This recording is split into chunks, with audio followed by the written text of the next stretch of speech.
কাবা আমাদের কিবলা। আল্লাহ পবিত্র কোরআনে বলেছেন, সূরা বাকারার 144 নম্বর আয়াতে উল্লেখ করা হয়েছে, তুমি যেখানেই থাকো পবিত্র মসজিদের দিকে মুখ করে দাঁড়াবে। কাবা হলো আমাদের কিবলা, আমাদের দিক নির্দেশনা। আমরা মুসলিমরা একতায় বিশ্বাস করি। যখন নামাজ আদায় করি আমরা একদিকে মুখ করে দাঁড়াই। এরকম না হলে কেউ হয়তো বলতো দক্ষিণে মুখ করে দাঁড়ান, কেউ বলতো উত্তর, কেউ বলতো পূর্ব, কেউ বলতো পশ্চিমে। একতার জন্য আমরা মুসলিমরা কাবার দিকে মুখ করে দাঁড়াই।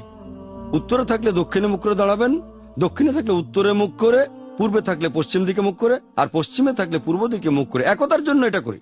আর ইতিহাসে সবার প্রথমে একজন মুসলিম পৃথিবীর ম্যাপ আঁকেন, তিনি হলেন আলী ইদ্রিসি। 1154 সালে প্রথম পৃথিবীর ম্যাপ আঁকেন। মুসলিমরা যখন ম্যাপে এঁকেছিল দক্ষিণ মেরু উপরে, উত্তর মেরুর নিচে, আর কাবা ছিল সেন্টারে। পরবর্তীতে পশ্চিমারা এসে সেই ম্যাপটাকে উল্টে দিল, উত্তর মেরু উপরে, দক্ষিণ মেরু নিচে, তারপর আলহামদুলিল্লাহ কাবা সেন্টারে আছে। আমরা মুসলিমরা যখন কাবায় যাই, উমরা বা হজের সময় যখন কাবার চারপাশে তাওয়াফ করি, তখন কাবার চারপাশে প্রদক্ষিণ করি। কেন? কারণ আল্লাহ তাআলার নির্দেশ, আল্লাহ এবং তার রাসূল সাল্লাল্লাহু আলাইহি সাল্লামের আদেশ, সেজন্য করি। যদি যুক্তি দিয়ে চিন্তা করেন, প্রত্যেক সার্কেলের একটা সেন্টার থাকে। আমরা কাবার চারপাশে প্রদক্ষিণ করে এই সাক্ষ্যই দিচ্ছি যে ঈশ্বর একজন। আর হযরত ওমর রাদিয়াল্লাহু আনহু বলেছেন, ইসলামের দ্বিতীয় খলিফা, এটা আছে সহিহ বুখারীতে 2 নম্বর খণ্ড, বুক অফ হাজ, 56 নম্বর অধ্যায়ের 675 নম্বর হাদিস। তিনি বলেছেন যে এই কালো পাথর আমার উপকার বা ক্ষতি কোনোটাই করতে পারে না। এটাকে আমি চুমু দিচ্ছি কারণ নবীজিকে চুমু দিতে দেখেছি। এই কথাটা যে কালো পাথর উপকারও করবে না, ক্ষতিও করবে না, এটাই প্রমাণ করে যে মুসলিমরা কাবাকে উপাসনা করে না। আর নবীজি সাল্লাল্লাহু আলাইহি ওয়াসাল্লামের সময়ে অনেক সাহাবী ছিলেন, নবীজি সাল্লাল্লাহু আলাইহি ওয়াসাল্লামের অনেক সহচর ছিলেন, যারা কাবার উপরে দাঁড়িয়ে আযান দিতেন, সবাইকে নামাজের জন্য রাখতেন। কোন মূর্তি পূজারী পূজা করার মূর্তির উপর দাঁড়িয়ে উপাসনা করবে? কোন মূর্তি পূজারী উপাসনার মূর্তির উপর দাঁড়াবে না। তাহলে শুধু এটা দিয়ে প্রমাণ করা যায় মুসলিমরা কখনোই কাবাকে ইবাদত করে না। আমরা আল্লাহ তাআলার ইবাদত করি, কাবা হলো আমাদের কিবলা। ওনার বইয়ের এই কথাটা ইসলাম সম্পর্কে একটা ভুল ধারণা দেবে। এছাড়াও এই বইটার 26 পৃষ্ঠায় তিনি লিখেছেন যে নবীজি সাল্লাল্লাহু আলাইহি সাল্লাম যখন মক্কায় ফিরে আসলেন, মক্কা বিজয়ের পর, তিনি তখন কাবা শরীফের সবগুলো মূর্তি ভেঙে ফেলেছিলেন, তবে মূল উপাসনার বস্তুটা ভাঙেননি, যেটা হলো কালো পাথর। যদি বলেন মুহাম্মদ সাল্লাল্লাহু আলাইহি ওয়াসাল্লাম সবগুলো মূর্তি ভেঙে ফেলেছিলেন, বেশিরভাগই, তবে উপাসনা করার প্রধান জিনিসটাই তিনি ভাঙেননি। এই কালো পাথর বা হাজরে আসওয়াদকে উপাসনার বস্তু বলাটা ধর্মের অবমাননা, এটা ভুল। মুসলিমদের কথা বাদ দেন, তারা কখনো কালো পাথরের উপাসনা করেনি। এমনকি মক্কার মুশরিকরা তারাও উপাসনা করেনি। আরবের ইতিহাসে দেখবেন কোন মূর্তি পূজারীও কালো পাথরের উপাসনা করেনি। যে কোনো ইতিহাস, শুধু ইসলামিক নয়, নন ইসলামিকও দেখেন, কোন ইতিহাসের বই বলছে না যে মূর্তি পূজারীরা কালো পাথরের উপাসনা করত। এভাবে মন্তব্য করাটা একেবারেই ভিত্তিহীন। শ্রী শ্রী রবিশঙ্কর বলেছেন, আধ্যাত্মিকতার জন্য বিশুদ্ধতার প্রয়োজন হয়। তাহলে এমন মন্তব্য কেন করছেন যেগুলো ঠিক না? সভ্যতার ইতিহাসে কোনো মানুষ কখনোই কালো পাথরের উপাসনা করেনি। এরপরে তিনি 7 নম্বর পৃষ্ঠায় লিখেছেন যে মুসলিমদের রমজান মাস। ওনার মতে রমজান শব্দটা এসেছে রামা এবং ধ্যান থেকে। রামা মানে অন্তরের উজ্জ্বলতা, ধ্যান মানে মেডিটেশন করা। রমজান এসেছে সংস্কৃত শব্দ রামা আর ধ্যান থেকে, তার মানে রমজান মাসে ধ্যান করতে হবে ওনার কথা অনুযায়ী। এটা আছে তার বইয়ের 7 নম্বর পৃষ্ঠায়, ধ্যান করা। রমজান শব্দটা সংস্কৃত রামা আর ধ্যান থেকে এসেছে, এটাও অযৌক্তিক। রমজান শব্দটা এসেছে আরবি শব্দ রামাদা থেকে। রামাদা মানে প্রচন্ড গরম। বালি আর মাটি খুব গরম হয়ে গেছে, কারণ হলো সূর্যের প্রখর তাপ। আর ইতিহাস দেখলে জানবেন যে আরবে যখন হিজরি সালের প্রচলন হয়, রমজান হলো ইসলামিক ক্যালেন্ডারের 9 নম্বর মাস, ইসলামিক ক্যালেন্ডারের 9 নম্বর মাস, আর তখন সেখানে গরমকাল ছিল। এভাবে রামাদা শব্দ থেকে রমজান মাসের নামটা হয়েছে। সংস্কৃত শব্দ রামা আর ধ্যান থেকে এসেছে, এটা বলা অযৌক্তিক। এটার আসলে কোনো ভিত্তি নেই। এরপর তিনি আরো বলেছেন যে মুসলিমদের নামাজ, মুসলিমদের প্রার্থনা, নামাজ এসেছে দুটো সংস্কৃত শব্দ থেকে, নামা আর জাজ। নামা আর জাজ, নামা মানে উপাসনা করা, জাজ মানে ঈশ্বরের সাথে মিলিত হওয়া। তাহলে নামাজ মানে উপাসনা করে ঈশ্বরের সাথে মিলিত হওয়া। নামাজ সংস্কৃত থেকে এসেছে, এটা তিনি কোথায় পেলেন আমি জানি না। 1 নম্বর পয়েন্ট, নামাজ কোন আরবি শব্দই নয়। নামাজ শব্দটা কোরআনের কোথাও নেই, নবীজি মুহাম্মদ সাল্লাল্লাহু আলাইহি সাল্লামের সহিহ হাদিসেও বলা হয়নি। মুসলিমদের ইবাদত করার আরবি শব্দ হলো সালাহ। নামাজ আসলে একটা ফার্সি শব্দ যার অর্থ ইবাদত করা, ঈশ্বরের উপাসনা করা। তাহলে সবার আগে নামাজ কোন আরবি শব্দ নয়। আমরা ভারতীয় উপমহাদেশের লোক ইবাদত করাটাকে সালাত না বলে নামাজ বলি। এটা ইসলামিক শব্দ না, ফার্সি থেকে উর্দু হয়ে ভারতীয় উপমহাদেশে ছড়িয়ে পড়েছে। তাহলে নামাজ শব্দটা সংস্কৃত থেকে আসেনি। উনি এটা কোত্থেকে জানলেন সেটা আল্লাহ জানেন, তবে এটা ইসলামিক শব্দ না। এরপর শ্রী শ্রী রবিশঙ্কর তিনি লিখেছেন যে ইসলাম আর হিন্দুইজমে আমরা যখন প্রার্থনা করি আমরা পানি দিয়ে হাত পা ধুই। মুসলিম আর হিন্দুরা ইবাদত করার আগে হাত পা ধুয়ে নেয়। এই নিয়মটা ইসলাম ধর্মে এসেছে কারণ আরবে আগে থেকেই হাত পা ধোয়ার এই প্রাচীন বেদিক নিয়মটা ছিল। মুসলিমরা সেখান থেকে এটা নিয়েছে। ইহুদি বা খ্রিস্টানদের মধ্যে এই নিয়মটা নেই। আমি জানি মুসলিমরা নামাজ পড়ার আগে হাত পা ধুয়ে নেয়, আর কিছু হিন্দু প্রার্থনার আগে তাদের হাত পা ধুয়ে নেয়। কিন্তু উনি বললেন আরবে হাত পা ধোয়ার এই বেদিক নিয়মটা আগে থেকেই ছিল। ইহুদি বা খ্রিস্টানদের এই নিয়ম নেই। এটা পুরোপুরি ভুল কথা। ইহুদি আর খ্রিস্টানদের ধর্মগ্রন্থ সম্পর্কে যা সামান্য হলেও জ্ঞান আছে সে কখনো এমন কথা বলবে না, কারণ হাত পা ধোয়ার কথা শুধু ওল্ড টেস্টামেন্টে বলা হয়নি, নিউ টেস্টামেন্টেও এটা আছে। ওল্ড টেস্টামেন্টে দেখবেন বুক অব এক্সোডাসে 40 নম্বর অধ্যায়ের 31 ও 32 অনুচ্ছেদে বলা হয়েছে মুসা এবং হারুন আর তাদের ছেলেরা সেখানে তাদের হাত পা ধুয়ে নিল। তারা প্রত্যেকবার তাঁবুতে ঢোকার সময় এবং বেদির কাছে যাওয়ার সময় তাদের হাত পা ধুয়ে নিল। এই সবকিছু করা হলো প্রভুর আদেশে। এরপর নিউ টেস্টামেন্টে বুক অব অ্যাক্টস 21 নম্বর অধ্যায়ের 26 নম্বর অনুচ্ছেদে যে পল এবং তার লোকেরা ঈশ্বরের প্রার্থনা করার আগে নিজেদের হাত পা ধুয়ে পবিত্র হলো। তাহলে শুধু ওল্ড টেস্টামেন্টে নয়, নিউ টেস্টামেন্টেও আছে, ইহুদি আর খ্রিস্টানদের ধর্মগ্রন্থে আছে ইবাদত করার আগে হাত পা মুখ ধুয়ে নিতে হবে। যদি বলেন আরবে হাত পা ধোয়ার একটা বেদিক নিয়ম আগেও ছিল, সেটা আসলে মিথ্যা, পুরোপুরি ভুল, মোটেও ঠিক না।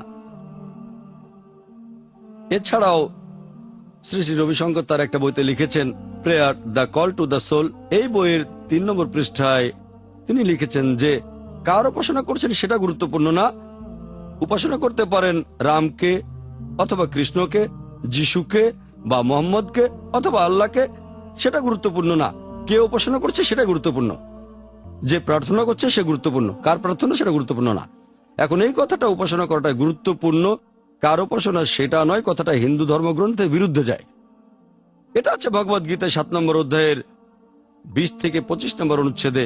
তার আগে গীতা বলছে জাগতিক আকাঙ্ক্ষার কারণে যেসব মানুষের বিচার বুদ্ধি লোপ পেয়েছে তারা নকলেশ্বরের পূজা করে, তারা মূর্তি পূজা করে। তারপর বলা হচ্ছে যদি তুমি নকলেশ্বরের পূজা করো তাহলে নকলেশ্বরের রাজ্যে যাবে, যদি সত্যিকার ঈশ্বরের পূজা করো তাহলে সত্যিকার ঈশ্বরের রাজ্যে যাবে। তার মানে ভগবদ গীতা নকল ঈশ্বরের পূজা করতে নিষেধ করেছে। তাই যদি বলেন কার উপাসনা তার গুরুত্ব নেই, উপাসনা করাটাই গুরুত্বপূর্ণ, কার প্রার্থনা সেটার গুরুত্ব নেই, প্রার্থনা করাই গুরুত্বপূর্ণ, এই কথাটা গীতার বিরুদ্ধে, বেদ এটার বিরুদ্ধে, কোরআন এটার বিরুদ্ধে। তার মানে ভগবদ গীতা নকল ঈশ্বরের পূজা করতে নিষেধ করেছে। তাই যদি বলেন কার উপাসনা তার গুরুত্ব নেই, উপাসনা করাটাই গুরুত্বপূর্ণ, কার প্রার্থনা সেটার গুরুত্ব নেই, প্রার্থনা করাই গুরুত্বপূর্ণ, এই কথাটা গীতার বিরুদ্ধে, বেদ এটার বিরুদ্ধে, কোরআন এটার বিরুদ্ধে।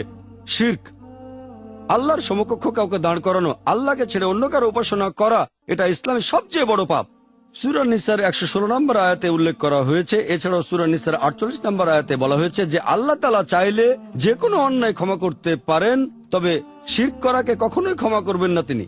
যদি কেউ আল্লাহকে বাদ দিয়ে অন্য কারো উপাসনা করে সে সীমা অতিক্রম করেছে, সবচেয়ে বড় পাপ করেছে, তাকে কখনোই ক্ষমা করা হবে না যদি না সে মৃত্যুর আগে অনুতপ্ত হয়। যদি কেউ মুশরিক অবস্থায় মারা যায়, যদি মূর্তি পূজারী অবস্থায় মারা যায়, তাকে কখনোই ক্ষমা করা হবে না। মৃত্যুর আগে সে যদি অনুতপ্ত হয়, ক্ষমা প্রার্থনা করে, ইনশাল্লাহ ক্ষমা করা হবে। তবে মুশরিক অবস্থায় মারা গেলে কখনোই ক্ষমা পাবে না। তাহলে এভাবে বলাটা শুধু কোরআনের বিরুদ্ধে যায় না, হিন্দু ধর্মগ্রন্থের বিরুদ্ধে যায়। এছাড়াও শ্রী শ্রী রবিশঙ্কর তার বইতে লিখেছেন যে চন্দ্রমাসের হিসাব ইসলাম ধর্মে মেনে চলা হয়, হিন্দু ধর্মেও তাই। আর বেদিক ক্যালেন্ডারের মতোই সেখানে আদিক মাস, এই মাসের দিনগুলো ব্যবহার করা হয় অ্যাডজাস্টের জন্য। একইভাবে ইসলামে সাফা মাসটাকে অ্যাডজাস্টের জন্য ব্যবহার করা হয়। আমি মানছি মুসলিম চন্দ্রমাস মেনে চলে, হিন্দুরাও চন্দ্রমাস মেনে চলে, তবে হিন্দু ধর্মে তারা কি করে? অ্যাডজাস্ট করে। ইসলাম ধর্মে আমরা বুঝতে পারি যে মাসগুলো সামনে এগিয়ে আসছে, কারণ চন্দ্র বছরে সৌর বছরের চেয়ে আনুমানিক 11 দিন কম থাকে। তাহলে প্রতি সৌর বছরে 11 দিন করে সামনে এগিয়ে যাচ্ছে। লুনার ইয়ারে সোলার ইয়ারের চেয়ে 11 দিন কম থাকে। সেজন্য দেখবেন প্রত্যেক বছরে রমজান আর ইসলামিক ক্যালেন্ডারের অন্যান্য মাসগুলো 11 দিন এগিয়ে আসছে। হিন্দু ধর্মে এটাকে অ্যাডজাস্ট করে। সেজন্য আপনারা দেখবেন দিওয়ালি সবসময় নির্দিষ্ট একটা সময় হয়, অক্টোবর নভেম্বরে। আদিক মাস দিয়ে অ্যাডজাস্ট করা হয়, ইসলামে অ্যাডজাস্ট করি না। তাই যদি বলেন ইসলামিক ক্যালেন্ডারে অ্যাডজাস্ট করা হয়, সেটা পুরোপুরি ভুল। এছাড়াও তিনি আরো বলেছেন ইসলাম ধর্মে যে প্রতীক আর চিহ্ন ব্যবহার করা হয় সেটা চাঁদ তারা।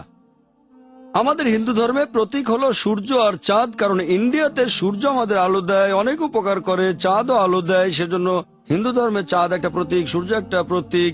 ইসলাম ধর্মে আরব দেশের সে মরুভূমিতে সূর্য থাকে খুবই গরম, কিন্তু রাতের বেলায় চাঁদ আর তারা তাদের শান্তির প্রতীক হয়ে দাঁড়ায়। এজন্য ইসলামে চাঁদ আর তারা হলো ধর্মীয় প্রতীক। এখন পবিত্র কোরআনে বা নবীজির হাদিসে কোনো জায়গায় এমন কথা বলা নেই যে চাঁদ আর তারা হলো ইসলামের প্রতীক। এটা পাকিস্তানের প্রতীক। এই যে চাঁদ তারার ছবি আছে, এটা পাকিস্তানের ফ্ল্যাগ, ইসলাম ধর্মের ফ্ল্যাগ না। উনি এই দুটোকে মেলাচ্ছেন কেন? কোন মুসলিম দেশ যদি চাঁদ তারা দিয়ে ফ্ল্যাগ বানায় তাদের ব্যাপার, আমার কিছু বলা নেই। ইসলামের প্রতীক এটা নয়। আর আল্লাহ পবিত্র কোরআনে বলেছেন, সূরা ফুসিলাতের 37 নম্বর আয়াতে উল্লেখ করা হয়েছে, আল্লাহ বলেছেন তার নিদর্শনগুলোর মধ্যে রয়েছে রাত ও দিন, সূর্য আর চাঁদ। তোমরা সূর্য চাঁদকে সিজদা করো না, সিজদা করো আল্লাহকে, যিনি সূর্য চাঁদ সৃষ্টি করেছেন। তাহলে কোরআন বলছে সূর্য আর চাঁদ হলো আল্লাহ তাআলার নিদর্শন। তার মানে সূর্যকে সৃষ্টি করেছেন আল্লাহ সুবহানাহু ওয়া তাআলা, চাঁদকে সৃষ্টি করেছেন। যখন সূর্যকে দেখি, যখন চাঁদকে দেখি, তখন আমরা আল্লাহর অস্তিত্বকে অনুভব করতে পারি। এগুলো আল্লাহ তাআলার নিদর্শন। তবে এই সূর্য আর চাঁদকে তোমরা সিজদা করো না, সিজদা করো আল্লাহকে, যিনি এগুলো সৃষ্টি করেছেন। তাহলে সূর্য হলো আল্লাহ সুবহানাহু ওয়া তাআলার একটি নিদর্শন। এগুলো ইসলামের প্রতীক না, নিদর্শন। তবে এদের সিজদা করো না, সিজদা করো সৃষ্টিকর্তা আল্লাহকে। এরপরে শ্রী শ্রী রবিশঙ্কর আরো বলেছেন যে তার মতে অনেক আরবি শব্দ এসেছে আসলে সংস্কৃত থেকে। তিনি আরো বলেছেন যে বেদিক নিয়ম অনুযায়ী কেউ মারা গেলে তাকে দাহ করা হয়, কারণ সেটা পরিবেশের জন্য ভালো। তবে বেদ অনুযায়ী, হিন্দু ধর্ম অনুযায়ী কবর দেওয়ার অনুমতিও আছে, কবর দেওয়া যাবে। ইসলাম ধর্মে যেহেতু মরুভূমিতে ছিল না গাছ, তারা কিছু পড়াতে পারতো না, সেখানে আছে গরম বালি। এই গরম বালি দাহ করার কাজটা করে। এটা তার যুক্তিতেই কুতর্ক। তিনি কোত্থেকে জানলেন যে যেহেতু মরুভূমিতে কোনো গাছ নেই তাই পোড়াতে পারতো না, গরম বালিতে কবর দিত, এই গরম বালি দাহ করার কাজ করত। তার মানে ইন্ডিয়ার মুসলিমদের দাহ করা উচিত, কারণ ইন্ডিয়ায় তো অনেক গাছ, তাই না? এটা হলো কুতর্ক। আমাদের ইন্ডিয়ায় তো অনেক গাছ, তাই এখানে মুসলিমদের দাহ করা উচিত, এটা অযৌক্তিক। ইসলাম ধর্মে আমরা কবর দেই কেন? কারণ আমরা মাটি থেকে এসেছি, মাটিতেই ফিরে যাব। এখনকার বিজ্ঞান বলছে মানুষের শরীরে যে উপাদানগুলো আছে তার সবগুলোই কম বেশি মাটির উপাদানের ভেতরেও আছে। মাটি থেকে এসেছে, মাটিতে ফিরে যাব। মানুষের শরীরকে কবর দেওয়া হলে সেটা খুব সহজে মাটির সাথে মিশে যায়, কারণ মানুষের শরীরে যে উপাদানগুলো আছে তার সবকিছু কম বেশি মাটিতে আছে, বিজ্ঞান বলছে। এছাড়া যখন দাহ করা হয়, পোড়ানোর কারণে পরিবেশ দূষিত হয়, কবর দিলে পরিবেশ দূষিত হয় না। 3 নম্বর পয়েন্ট, যে কাউকে দাহ করতে গেলে আমাদের গাছ কেটে ফেলতে হবে। পরিবেশের উপকার হচ্ছে কোথায়? কবর দেওয়া হলে গাছপালা আরো বাড়বে। সেজন্য আপনারা কবরখানায় অনেক গাছপালা দেখতে পাবেন। যখন কোনো মানুষের শরীরকে কবর দেওয়া হয়, মাটি তখন উর্বর হয়ে যায়, গাছপালা জন্মাবে। সেটা তো আমাদের পরিবেশের জন্য ভালো। 4 নম্বর পয়েন্ট, যে গাছ দিয়ে দাহ করা হচ্ছে তার ছাইটা আর ব্যবহার করতে পারবেন না, কিন্তু কবরখানার জমি আবার ব্যবহার করতে পারবেন। 5 নম্বর পয়েন্ট, এটা সস্তা। কবর দিয়ে দাহ করার চেয়ে অনেক সস্তা, কারণ দাহ করতে গেলে অনেক গাছ কাটতে হবে। পরিসংখ্যান বলছে শুধুমাত্র দাহ করার জন্য কোটি কোটি টাকার গাছ কাটা হয়। এতগুলো মৃতদেহকে দাহ করার জন্য লাখ লাখ গাছ কাটা হচ্ছে। প্রতি বছর হাজার হাজার মৃত মানুষের শরীর দাহ করা হচ্ছে, এতে সরকারের অনেক টাকা ব্যয় হচ্ছে। কবর দেওয়া সেই তুলনায় সস্তা, একই জমি ব্যবহার করা যাবে, এটা ফ্রি। তাই বিজ্ঞানের দৃষ্টিকোণ থেকে আর পরিবেশের দিক থেকেও দাহ করার চেয়ে কবর দেয়া ভালো। এজন্যই হিন্দু ধর্মগ্রন্থে কবর দেওয়ার অনুমতি আছে। এরপর তিনি বলেছেন যে মক্কা আর মদিনা এর নামগুলো এসেছে সংস্কৃত শব্দ থেকে মাখা আর মাদিনা। আমার মনে হয় ওনার আরবি আর সংস্কৃতি দিয়ে কিছু সমস্যা আছে। উনি তো বিশেষজ্ঞ, উনি প্রায় শূন্য থেকে এরকম কিছু কথা বলেছেন। আর আমাকে দেখতে হয়েছে সংস্কৃত ডিকশনারি। মনিয়ার উইলিয়ামসের সংস্কৃত টু ইংলিশ ডিকশনারিতে দেখলাম মাখা শব্দটা আছে। এই মাখা শব্দটা হচ্ছে মক্কার নামবাচক বিশেষ্য। মক্কা শব্দের সংস্কৃত। তাহলে দেখেন, এটা অরিজিনালি আরবি শব্দ। আপনারা দেখবেন বেশ কিছু ইংরেজি শব্দ আরবিতে চলে এসেছে। যেমন ধরেন টেলিভিশন ইংরেজি শব্দ, আরবিতে টেলিভিশন। ডক্টর ইংরেজি শব্দ, আরবিতে ডাক্তুর। যদি বলে ইংরেজি ডক্টর শব্দটা আরবি ডাক্তুর থেকে এসেছে, মানুষ বলবে একটা বোকা। ডক্টর ডাক্তুর থেকে এসেছে। আসল আরবি শব্দটা হলো তাবিব। তাবিব তাবিব মানে মেডিকেল ডক্টর। চলতি শব্দটা হলো ডাক্তুর। মারাঠি ভাষাতেও দেখবেন তারা বলে থেশন, ইংরেজিতে স্টেশন। এখন যদি বলি এই থেশন থেকে ইংরেজি স্টেশন এসেছে, সেভাবে উনি বলেছেন মক্কা নামটা এসেছে সংস্কৃত মাখা থেকে। অনেক ইংরেজি শব্দকে আরবি ভাষার মতো করে উচ্চারণ করা হয়, কোরআনের শব্দ না। হ্যাঁ, আমি জানি পবিত্র কোরআনে এমন অনেক শব্দ আছে যেগুলো বিদেশি ভাষা থেকে এসেছে। এই কথা বলছি না যে কোরআনে বিদেশি ভাষা নেই, তবে শুনতে এরকম মনে হলে সেটা বিদেশি এমন না।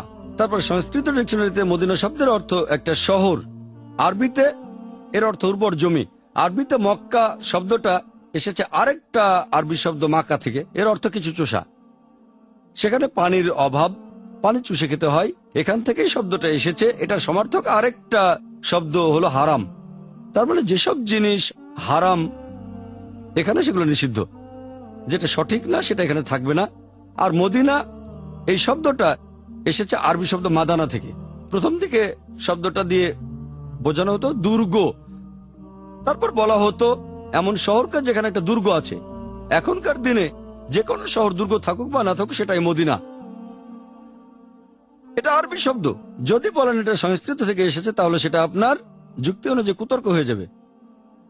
এছাড়াও তিনি বলেছেন যে কালো পাথর হজরে আসওয়াদ, এটাও সংস্কৃত সাঙ্গে অশ্বেতা।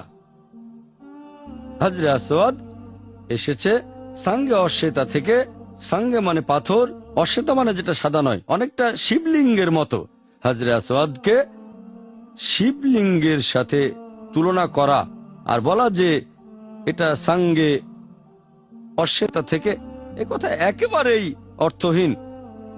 হাজার এ আসওয়াদ, হাজার আরবি শব্দ মানে পাথর, আসওয়াদ মানে কালো। হাজরে আসওয়াদ মানে কালো পাথর, এটা আরবি শব্দ। উনি কোথায় পেলেন যে সাঙ্গে অশ্বেতা থেকে এসেছে? এভাবে উনি জোর করে কিছু সাদৃশ্য বানিয়েছেন, জোর জবরদস্তি করে চার কোনা জিনিসকে গোলবাক্সে ঢোকাচ্ছেন।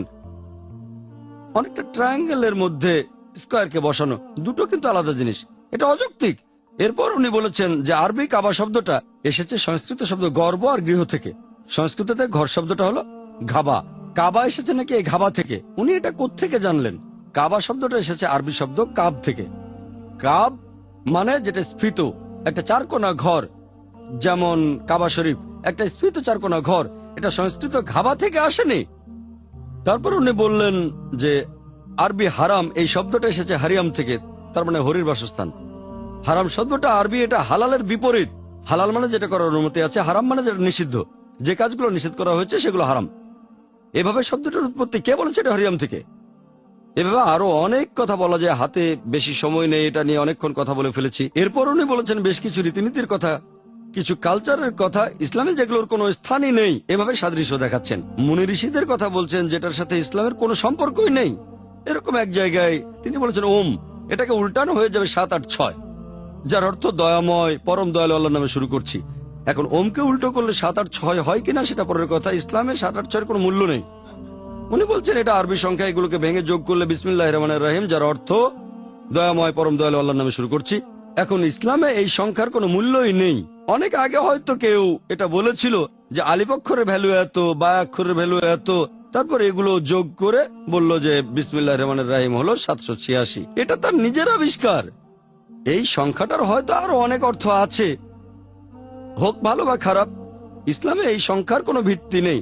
এভাবে উনি জোর করে অনেক সাদৃশ্য বানিয়ে, আমার হাতে সময় কম, আপনারা যদি বইটার 28 আর 29 নম্বর পৃষ্ঠাটা পড়েন, শেষ দুটো পৃষ্ঠা, তিনি একটা লিস্ট দিয়েছেন সংস্কৃত শব্দ, আরবি শব্দ, ইংরেজিতে অর্থ, সংস্কৃত, আরবি, ইংরেজি অর্থ।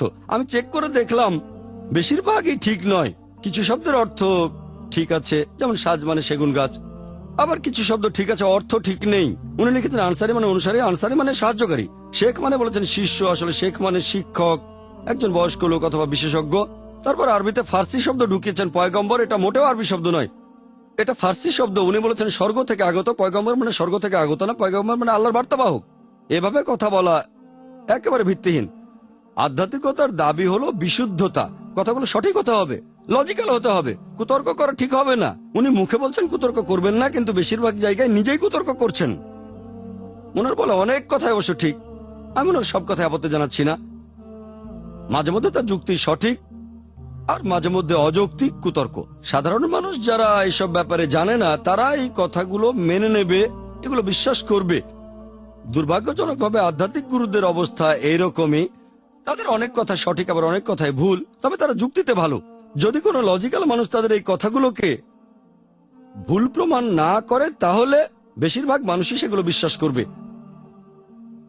তবে যদি সেদিনের আলোচনায় টপিকের কথা বলেন, সেটা ছিল পবিত্র ধর্মগ্রন্থের আলোকে হিন্দুইজম এবং ইসলামে ঈশ্বর সম্পর্কে ধারণা।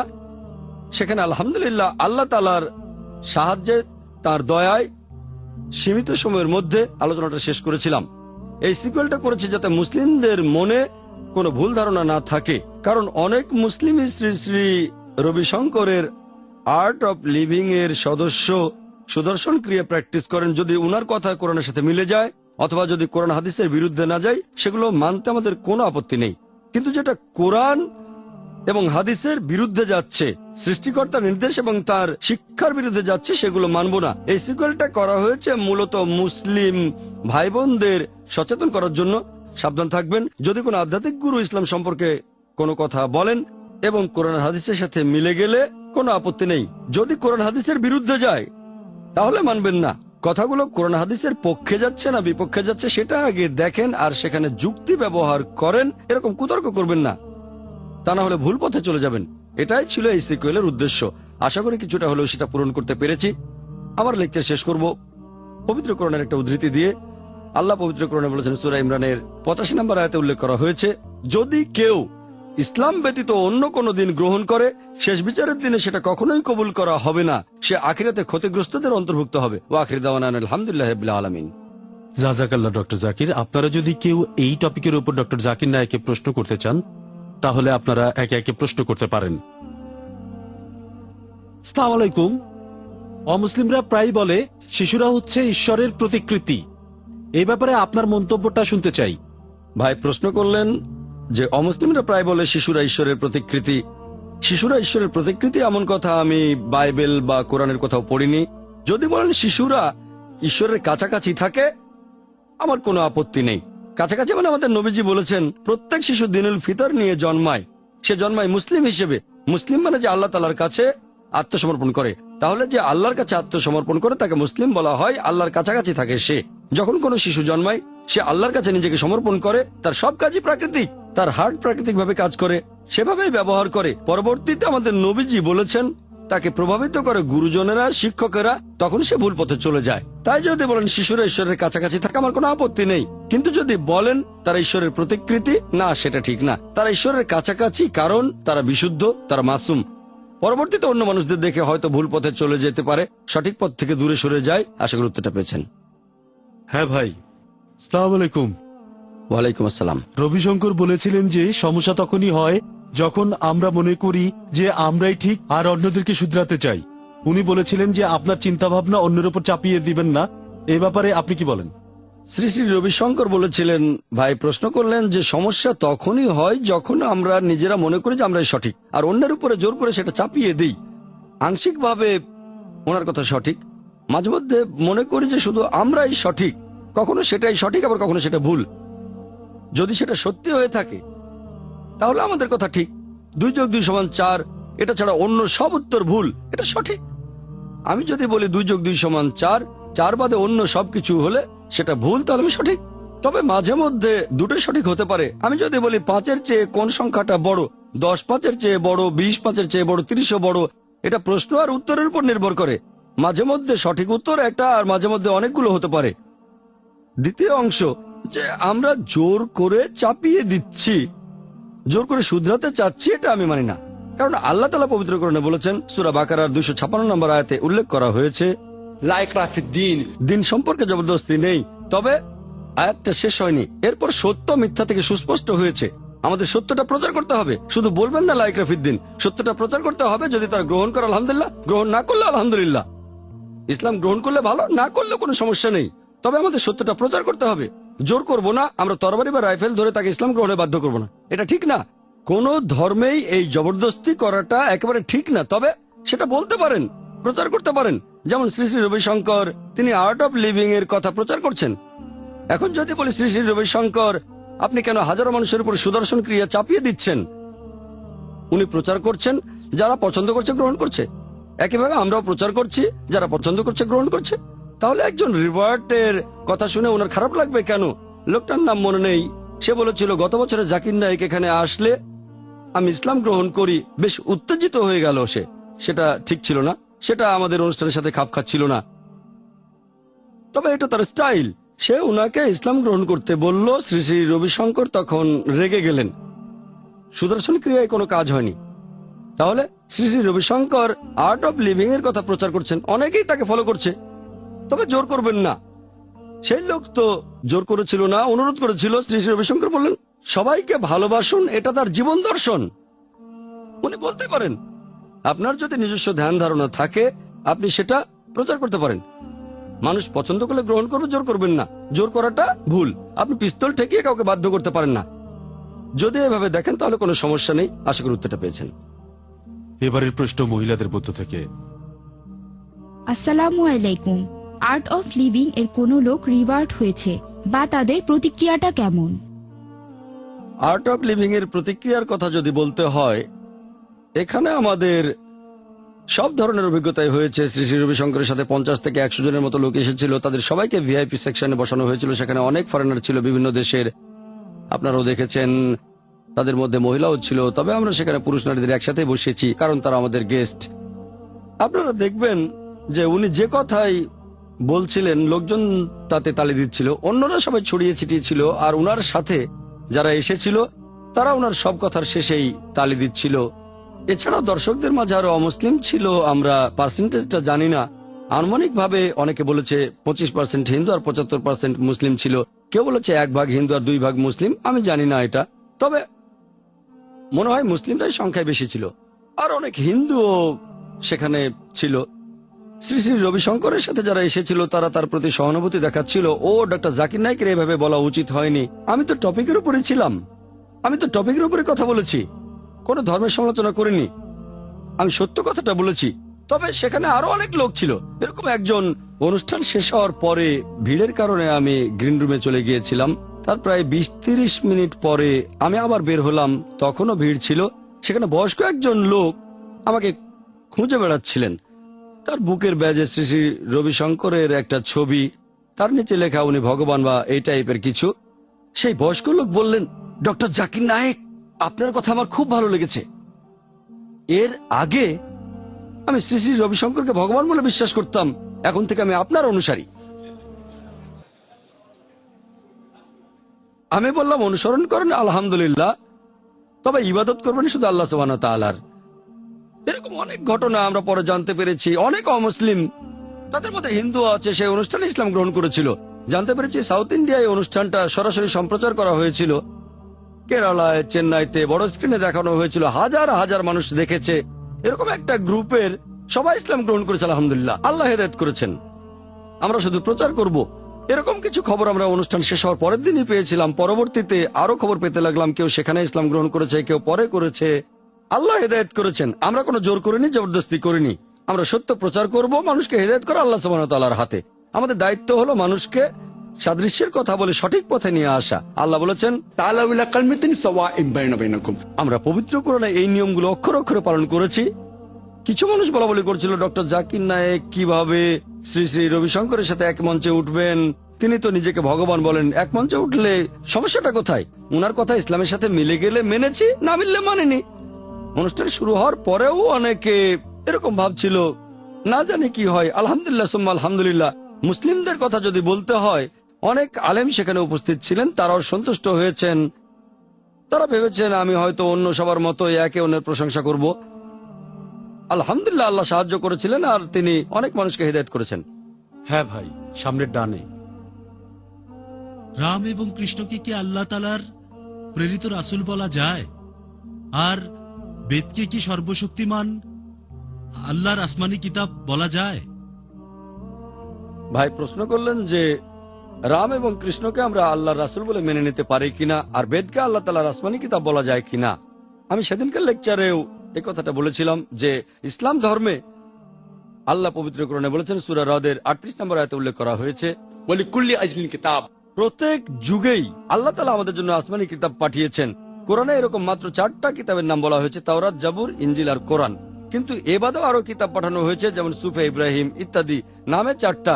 তবে সর্বশেষ ও চূড়ান্ত আসমানি কিতাব পবিত্র কোরআনের আগে যেসব কিতাব নাজিল হয়েছিল সেগুলো ছিল নির্দিষ্ট কোনো জাতির জন্য, আর সেগুলোর আদেশ নির্দেশও একটা নির্দিষ্ট সময় পর্যন্ত মেনে চলতে হতো। তবে কোরআন যেহেতু সর্বশেষ ও চূড়ান্ত আসমানি কিতাব, এটা শুধু মুসলিম বা আরবদের জন্য নাজিল হয়নি। সূরা ইব্রাহিমের 1 নম্বর আয়াতে আল্লাহ তাআলা বলেছেন যে আলিফ লাম র, এই কিতাব আমি নবী মুহাম্মদ সাল্লাল্লাহু আলাইহি ওয়াসাল্লামের উপর অবতীর্ণ করলাম যাতে করে তুমি মানুষকে অন্ধকার থেকে আলোতে ফিরিয়ে আনতে পারো। শুধু মুসলিম অথবা আরবদের জন্য নয়, পুরো মানুষ জাতিকে অন্ধকার থেকে আলোতে নিয়ে আসতে হবে। তাহলে কোরআন যেহেতু সর্বশেষ ও চূড়ান্ত আসমানি কিতাব, এটা শুধু মুসলিম বা আরবদের জন্য পাঠানো হয়নি, পাঠানো হয়েছে পুরো মানুষ জাতির জন্য। এই কথাটা পবিত্র কোরআনে অনেকবার আছে। সূরা ইব্রাহিমের 52 নম্বর আয়াতে আছে, সূরা বাকারার 185 নম্বর আয়াতে, এছাড়াও সূরা জুমারের 41 নম্বর আয়াতে বলা হয়েছে যে পবিত্র কোরআন পাঠানো হয়েছে পুরো মানুষ জাতির জন্য। তবে কোরআনের আগে যে কিতাবগুলো নাজিল হয়েছিল সেগুলো নির্দিষ্ট একটা জাতির জন্য, আর পালন করার কথা নির্দিষ্ট সময় পর্যন্ত। আপনি প্রশ্ন করলেন বেদকে আমরা আসমানি কিতাব বলে মনে করি কিনা। দেখেন, কোরআনের কোন আয়াত অথবা নবীজি সাল্লাল্লাহু আলাইহি ওয়াসাল্লামের কোন হাদিস বলছে না যে বেদ আল্লাহর আসমানি কিতাব। এটা আসমানি কিতাব কিনা বলতে পারবো না, আবার আসমানি কিতাব না তাও বলতে পারবো না। আমি বলবো হতে পারে, আমি জানি না। তবে তারপরও যদি আসমানি কিতাব হয়ে থাকে, ধরেন আমি তর্কের খাতিরে মেনে নিলাম যে বেদ আল্লাহর আসমানি কিতাব, আসলে মানছি না। তবে আসমানি কিতাব হলেও সেটা ছিল নির্দিষ্ট জাতি আর সময়ের জন্য। বর্তমানে পৃথিবীর সব মানুষ, সে থাকতে পারে ইন্ডিয়ায়, আমেরিকায় বা ইংল্যান্ডে অথবা সিঙ্গাপুরে, সবার এখন মেনে চলা উচিত সর্বশেষ ও চূড়ান্ত আসমানি কিতাব পবিত্র কোরআন। একইভাবে আমরা কি রাম আর কৃষ্ণকে আল্লাহর প্রেরিত রাসূল বলে ধরে নিতে পারি? আল্লাহ পবিত্র কোরআনে বলেছেন, সূরা ফাতিরের 24 নম্বর আয়াতে আছে, وإن من أمة إلا خلا فيها نذير। পৃথিবীতে এমন কোন জাতি নেই যাদের কাছে সতর্ককারী পাঠানো হয়নি। পবিত্র কোরআনে সূরা রাদের 7 নম্বর আয়াতে উল্লেখ করা হয়েছে, ولكل قوم هاد। প্রত্যেক সম্প্রদায়ের জন্য আমি পথপ্রদর্শক পাঠিয়েছি। আর পবিত্র কোরআনে 25 জন নবী রাসূলের নাম উল্লেখ করা হয়েছে। তবে আমাদের নবীজি বলেছেন পৃথিবীতে আল্লাহ 1,24,000 নবী রাসূল পাঠিয়েছেন। আর সর্বশেষ ও চূড়ান্ত নবী মুহাম্মদ সাল্লাল্লাহু আলাইহি সাল্লামের আগে যারা এসেছিলেন, তারা এসেছিলেন একটা নির্দিষ্ট জাতি আর সময়ের জন্য। যেহেতু মুহাম্মদ সাল্লাল্লাহু আলাইহি সাল্লাম হলেন সর্বশেষ ও চূড়ান্ত নবী, তিনি শুধু মুসলিম বা আরবদের জন্য আসেননি। আল্লাহ পবিত্র কোরআনে বলেছেন, সূরা আম্বিয়ার 107 নম্বর আয়াতে বলা হয়েছে, وما أرسلناك إلا رحمة للعالمين। আমি তো তোমাকে প্রেরণ করেছি পুরো মানুষ জাতির প্রতি রহমত হিসেবে, সকল সৃষ্টির প্রতি রহমত হিসেবে, সমগ্র বিশ্বজগতের প্রতি রহমত হিসেবে। এই কথাটা আবার বলা হয়েছে সূরা সাবার 28 নম্বর আয়াতে উল্লেখ করা হয়েছে, وما أرسلناك إلا كافة للناس بشيرا ونذيرا।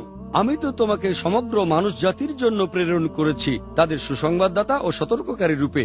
তবে অধিকাংশ মানুষই এটা এখনো জানে না। যেহেতু মুহাম্মদ সাল্লাল্লাহু আলাইহি ওয়াসাল্লাম ছিলেন সর্বশেষ ও চূড়ান্ত নবী, তিনি এসেছিলেন পুরো মানুষ জাতির জন্য, আর তার প্রচারিত বাণী মেনে চলা হবে শেষ বিচারের দিন পর্যন্ত। নবী সাল্লাল্লাহু আলাইহি ওয়াসাল্লামের আগে যেসব নবী রাসূল এসেছিলেন, তারা এসেছিলেন নির্দিষ্ট জাতি আর সময়ের জন্য। আপনি বললেন রাম এবং কৃষ্ণকে আমরা আল্লাহর রাসূল বলে ধরে নিতে পারি কি না। যেহেতু তাদের নাম কোরআন এবং সহিহ হাদিসে নেই, তাই নিশ্চিত করে বলতে পারি না তারা রাসূল কিনা। এটাও বলতে পারছি না যে রাসূল না। আমি বলবো হতে পারে রাসূল ছিলেন, আমি জানি না। যদি রাসূল হয়েও থাকেন, সেটা নির্দিষ্ট জাতি আর সময়ের জন্য ছিলেন। এখনকার দিনে পৃথিবীর সব মানুষ, সে থাকতে পারে ইন্ডিয়ায়, আমেরিকায়, ইংল্যান্ডে বা সিঙ্গাপুরে বা মালয়েশিয়ায়, আমরা সবাই এখন সর্বশেষ ও চূড়ান্ত নবী মোহাম্মদ সাল্লাল্লাহু আলাইহি ওয়াসাল্লামকে মেনে চলবো। আশা করি উত্তরটা পেয়েছেন। হ্যাঁ ভাই, সামনে থেকে না, এবার আমরা একটা মহিলাদের কাছ থেকে প্রশ্ন নেব। আসসালামু আলাইকুম ডাক্তার জাকির নায়েক, আপনার কাছে আমার প্রশ্ন, আমরা মুসলিমরা কি উনার ব্রিদিং টেকনিক সুদর্শন ক্রিয়া ব্যবহার করতে পারবো? বোন প্রশ্ন করলেন যে মুসলিমরা ওনার প্রচলিত ব্রিদিং টেকনিক সুদর্শন ক্রিয়া ব্যবহার করতে পারবে কিনা। আমি আসলে ওনার এই ব্রিদিং টেকনিকটা সম্পর্কে খুব বেশি জানি না। আমি এই সুদর্শন ক্রিয়াকে বাদ দিয়ে অন্যান্য বিষয়গুলোর উপরে বেশি নজর দিয়েছিলাম। এখানে নিয়ম হলো শ্রী শ্রী রবিশঙ্কর হোক বা অন্য যে কোনো হিন্দু গুরু, যদি সেই টেকনিকের কোনো কিছু ইসলামিক শরিয়ার বিরুদ্ধে যায় সেটা বাদ দিতে হবে। সেটা বাদ। যদি সেটা কোরআন আর সহিহ হাদিসের কথা অনুযায়ী হয় মেনে নেন, কোনো আপত্তি নেই। যদি না মেলে, বিরুদ্ধেও না যায়, তখন স্টাডি করতে হবে। সন্দেহজনক বিরুদ্ধে গেলে বাদ দেবেন, হোক সেটা সবচেয়ে বড় গুরু স্টিভেন কোহেনের কথা অথবা অন্য যে কোনো গুরু। কোরআন হাদিসের বিরুদ্ধে গেলে মানবেন না, কারণ আল্লাহ হলেন সবচেয়ে বড় গুরু, তিনি 1 নম্বর। যদি বিরুদ্ধে যায় তাহলে বাদ দেন, যদি বিরুদ্ধে না যায় আর পক্ষেও না বলে তাহলে রিসার্চ। এখন উনার ব্রিদিং টেকনিকের কথা যদি বলতে হয়, উনি বলেছেন মনোযোগ দেন। আরো বলেছেন প্রার্থনার সময়, এমনকি নামাজের সময়ও মন ঘুরে বেড়ায়। উনার কথায় এটা আপনার মনোযোগ বাড়াবে। আপনারা দেখবেন যে নামাজে অনেক উপকারিতা আছে। আমি একটা লেকচার দিয়েছিলাম, সালাহ দ্য প্রোগ্রামিং টুয়ার্ডস রাইচিয়াসনেস, সেখানে নামাজের অনেক উপকারিতার কথা বলেছি। এখন ব্রিদিং এর কথা যদি বলেন, নামাজের মধ্যে সবচেয়ে সেরা অংশটা হচ্ছে সিজদা। শ্রী শ্রী রবিশঙ্করের ব্রিদিং টেকনিকের একটা গুরুত্বপূর্ণ দিক হলো, উনি বলেছিলেন, আর মেডিকেল ডক্টর হিসেবে আমিও তার সঙ্গে একমত, যে আমাদের ফুসফুসের পুরো সামর্থ্যকে কখনোই ব্যবহার করি না। সাধারণ মানুষ তার ফুসফুসের মাত্র 2/3 ব্যবহার করে, বাকি 1 অংশকে বলা হয় রেসিডুয়াল এরিয়া। উনি ব্রিদিং টেকনিকে দেখিয়েছেন কিভাবে এই 1/3 জায়গা ব্যবহার করা যায়। এরকম আরো অনেক কিছু, তবে মূল ব্যাপার হলো এটাই। ব্রিদিং টেকনিকের উপর তার একটা ভিডিওতে এটা দেখেছিলাম। নামাজের সবচেয়ে সেরা অংশ সিজদা। যখন সিজদায় যায় তখন আমাদের তলপেট ডায়াফ্রামের সাথে ধাক্কা খায়।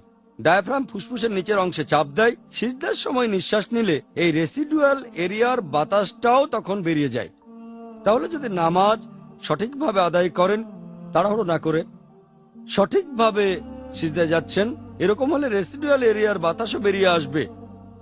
তাজা বাতাস ভেতরে ঢোকাবেন, সেটা ফুসফুসের জন্য উপকারী। ফুসফুসের রোগ হওয়ার সম্ভাবনা কম, ব্রঙ্কাইটিস এরকম অনেক রোগী হবে না। তাহলে ওনার ব্রিদিং টেকনিকের উপকার হবে আপনার ফুসফুসের। নামাজের সময় আমরা তো সেটা করি।